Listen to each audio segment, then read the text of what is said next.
Hello and welcome to this edition of Probation Matters, a podcast by the Probation Board for Northern Ireland, which tells the stories of how probation works within the justice system to change people's lives and help create safer communities.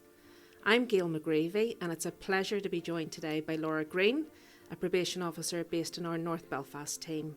And it's really timely today to be talking to Laura on what is Hidden Heroes Day, a day earmarked by the Butler Trust, which seeks to recognise the role played by people in probation, youth justice and prisons, and highlight the impact they make on people's lives. So welcome, Laura. Thank you. And maybe if we just begin by talking a little bit about what it's like to be a probation officer in the North Belfast team. Tell us a bit about your role. So there's a lot of different roles in probation. So I suppose my job is to work partly for the courts. So we would do a lot of pre-sentence reports, kind of interviewing people about their backgrounds, about the offence, and analysing criminal records and things like that. But I also supervise those on licences and on probation orders or combination orders. So that would basically be us doing assessments and looking at all aspects of a person's life. So their accommodation, their childhood, substance misuse, mental health, getting an understanding of why a person's on probation and what has kind of been the reasoning that has got them to that point. We kind of do a lot of home visits, so I would be I would always like to get integrated into someone's life, see what their housing situation's like, because as we know, stability is one of the big factors that helps people avoid reoffending in the future. We would engage with services such as addictions, mental health. We would liaise with family, child protection services. We would also do a lot of intervention work, so we would do substance misuse intervention, we would do the lower level type of domestic intervention, such as respectful relationships, anger management work. So it's really about getting to know a person and looking at what we need to do to kind of address those risk factors that have caused their offending. So we wear a lot of different hats on a daily basis. You certainly do. So absolutely. You do, and I suppose you chatted there a little bit about, some of the issues and the causes of offending behaviour, and that ties in with what we would see in terms of that increased complexity coming through. North Belfast is unique in terms of a community that's had its fair share of deprivation and lots of issues around, increased risk of suicide and mental health. Do you see that coming through in the caseload? Absolutely. North Belfast has one of the highest rates of suicide in the whole of Europe, and I suppose that can kind of be linked in with trauma. So there would have been quite a high paramilitary presence, particularly within North Belfast. We would work in very highly areas where high deprivation exists, both sides of that.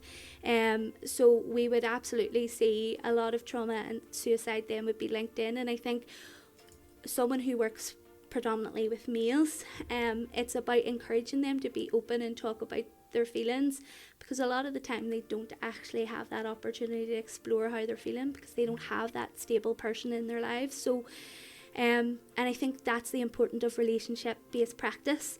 Building that relationship and building that trust really helps people open up to us and talk about what has happened in their lives.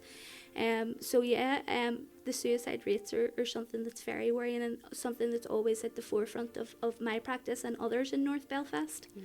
And we've tried organisationally to start that journey, I suppose, of moving towards being a trauma-informed organisation, but there's lots to do around that, and Absolutely. a huge amount.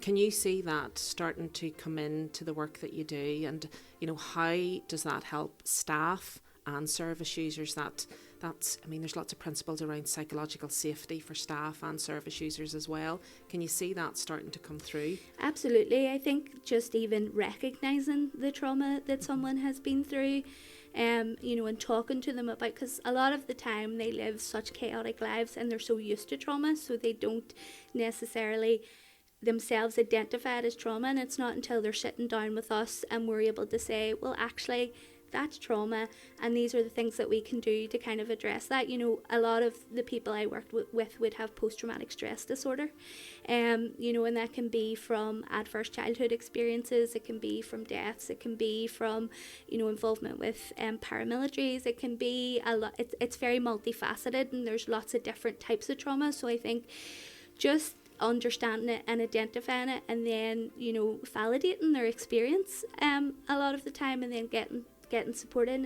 is one of the things that starts to help us get into that trauma-informed practice, which is a part of the job that I really do enjoy, and I think it's really, really needed, because that is what is leading to offending, and leading to then negative coping strategies such as drug use and things like that. So if we're able to kind of identify the trauma, we can kind of then get the support in and help kind of encourage more positive coping strategies with that. So yeah, I am definitely trauma-informed practice is a big part of our work. And relationships that you touched on as well is critical, and I suppose that's all part of the reason why every probation officer in Northern Ireland is a social worker, and you're a social worker, although that wasn't your first career. So maybe it'd be interesting just to talk a little bit about how and why you decided on this career, and how you came to be a probation officer. So I suppose it came from both professional and voluntary. So I worked in several solicitors' offices in both Ballynahinch and Belfast areas, and I suppose when you're seeing clients coming in and you're getting to know clients, you're seeing that they're really socially excluded from society. And sometimes it's about us being able to kind of take that step back and understand why something has happened. You know, when I was working within the legal sector, I suppose I not having that background of social work, you're making a snapshot judgment. But once you actually sit down with people and find out, well, actually, why have we gotten to this point? And I think that's where my passion really started. To help people. And I think, as I explained it, it's like that iceberg analogy. You know, most people see the top of the iceberg with the offence, but nobody really looks at the underneath of the iceberg that nobody can see is what actually has went on to cause that. And the more I spoke to people, the more I found out that, you know, it was homelessness, it was addiction, it was, you know, childhood adversity, no stable parent, grief, loss. There was so much that, you know, one person was going through. And then I started obviously volunteering for FASA, which was an organisation in North Belfast that dealt with suicide and drug addiction, because the two go hand in hand together. And I think that's one thing that we need more support with in services is the dual diagnosis work, particularly in Northern Ireland. Because it's that vicious cycle that people are caught up on. There's a trauma that's happened, and then they're using those maladaptive coping mechanisms such as addictions, drugs, to get through that. So I think my passion really kind of started looking at how socially excluded clients can be, and just trying to understand and advocate as best I can for changes and for support to prevent them coming back through those same systems. And do you see that change? Are you able to see people being facilitated through the change process, and, you know, those positive outcomes? And it won't all be positive outcomes, but have you seen that and had that experience of people being able to turn their lives around? Absolutely. Do you know, I have clients maybe that have came through probation and have done so, and at the end they're saying, I've never felt listened to as much as I did here. And I've never actually been able to understand why I got to that point. And I mean, even if you look at my desk, the amount of thank you cards that we have, because we are taking the time to get to know people. And, you know, that's why I believe integrating into their life is so important. Going out into the community, going to their home, getting to know their family, engaging with their services. We're getting a full picture of actually what is going on. And I'm absolutely seeing the change. Like, I have a lot of clients that haven't went on to reoffend and actually phoned me in a year to say, Laura, I'm doing really well, you'd be really proud of me. And, you know, it's great to get those wee updates from clients just to hear how well they're doing, and it's great to be a part of that change. That's That is really good, and to be able to just feel like you're making a difference is important. And today is Hidden Heroes Day, so maybe will you tell me a little bit about the team in North Belfast that you're working in? I have to say, I think every probation officer that comes through these doors is a hidden hero. Absolutely. In terms of what they're doing. It's a heavy responsibility at times, the work that you carry out. But tell me a bit about the team and, you know, some of the efforts that you do make and some of what you deal with. The team are fantastic. I mean, I wouldn't be able to do this job without the team that I have. As you say, it's a very difficult job because we have multiple roles. We protect the public. That's one of our main roles, is the protection of the public, and also rehabilitation. We have social workers and probation officers that come from so many different backgrounds. My background in social work is child protection. There's others who have addiction, mental health. You know, going to them and getting their advice from working with those services. And each person also has different life experiences, different family members who've maybe, you know, had difficulties and how they've kind of dealt with that. But I think we have a really supportive team, and we take time out to check in with each other. So often, you know, a few times a month we'll have tea and cake as a check-in, because it's so important that our mental health is in a good place to be able to create that change. And dealing with the trauma that we take on can be very difficult. But I think having that team and, you know, being able to kind of check in. I'm the wellbeing officer for North Belfast. So I try to do different wee activities, and especially in team meetings, we'll always tell each other when we've really seen good practice, you know, and if you're going through difficulty, just sending a wee text or an email to say, we're always here if you need us. Our managers are fantastic, have an open door policy. Nothing's an issue. You can go in and have a chat, and the advice is always brilliant. Our AD is the same, you know, eating is always contactable. So it's just a brilliant atmosphere, and a really, really great team to be a part of. And I say positive practice every day. And, you know, probation officers go in that extra mile for clients.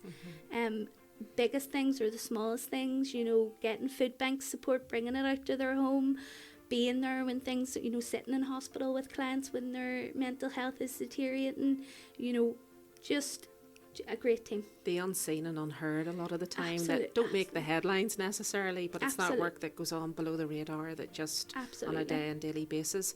And I suppose, you know, it is hard at times to explain to the public the role of probation, and it's, you know, it's hard to raise awareness of the work. And I suppose if you had a message for the public about the type of work that you do and your colleagues do, what would that message be around the work of probation? I think we do everything, and that is an honest answer. We wear different hats every minute of every day. You know, we are housing officers, we are addiction counsellors, we fight to get people the proper diagnoses that they, you know, deserve to have in terms of learning disability or mental health. We are there to pick them up when they're low or when things are going back down. We're there for family to contact us and tell us, I'm really worried, go out, have the meeting. You know, we're there for the courts. We provide, you know, such professional reports, given overviews. I mean, what don't we do is, I think, you know, it would be a shorter answer, Gail, to be honest, than what we do. I think we're involved in every aspect, child protection, going to meetings, helping clients understand what other professionals are saying sometimes as well. You know, because clients will come to me after a meeting and go, I don't know what that was about, and just taking the time to go, okay, this is what's going on and this is what's said. So yeah, in every role, I think we're massive advocates for our clients, but we also really hold the victims as the centre of our work as well. And I think that's why we put so much time and effort into our clients, because we don't want there to be more victims. And if we're actually taking a step back and understanding people's lives, we're helping the community, we're helping the families, we're helping our clients, we're helping victims. And I think that's why it's so important, the work that we do. It's that dual role, isn't it, that absolutely. You're just describing there, that supporting them where you can, and when you can't support them any longer, that accountability and enforcement piece that's so critical as well. And your background in terms of some of the work you've done with children's services, I suppose, has helped you understand how key and critical child protection and public protection is. And we recently had a Criminal Justice Inspectorate report follow-up review, which showed improvements in practice, although we've always got more to do. But in terms of your own practice, I suppose, and that time you spent with Gateway and Children's Services, how's that helped you with things like professional curiosity and just following up on safeguarding and public protection issues? Massively. Gateway is, it's twofold, the same as probation. It's protecting those in need of protection and also supporting those in need of support.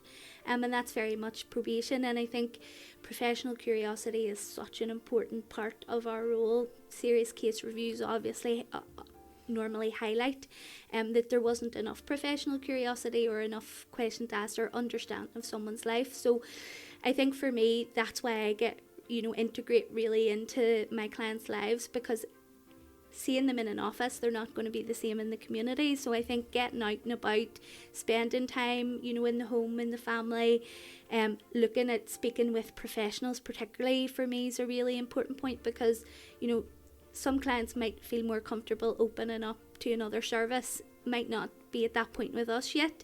So I think, having that conversation, asking what are you doing, what's the work you're doing, what's the risks that you guys are seeing, because everybody is going to have a different opinion.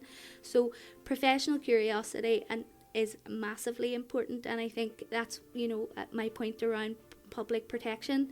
That's our first and foremost role, and what we're always kind of looking at is how do we best protect the public, and it's looking at all the issues which I've highlighted as to what has went on to cause those offences. But yes, a massive overlap in both. I mean, there's just so much there. There's just so much that you've touched on. And I suppose just a message for anybody maybe thinking about probation as a career. Has it been worthwhile? Is it fulfilling? And what have you got out of it? Absolutely. I would tell anyone to come into probation. I think, as I said, being able to see that change in someone, and sometimes being the first person that you're listening to someone and really taking in what they're saying. I go home with a real sense of, I'm doing good here. I'm making change, and so I would tell anyone who's thinking of a career in probation to definitely to come in and try it. The experience you get is second to none, and the change you make is also second to none. And I'm really proud to be a probation officer. Laura, that's been just really interesting talking to you today, and I'm always inspired when I'm talking to members of our staff, because I think you do an incredible job. So thank you for spending time today, giving us an insight into your work and your role as a probation officer in North Belfast. It's incredibly interesting and just such powerful work that you do.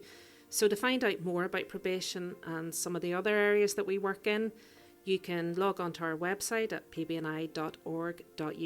You can follow us on social media platforms, X, Facebook, Instagram, LinkedIn and YouTube.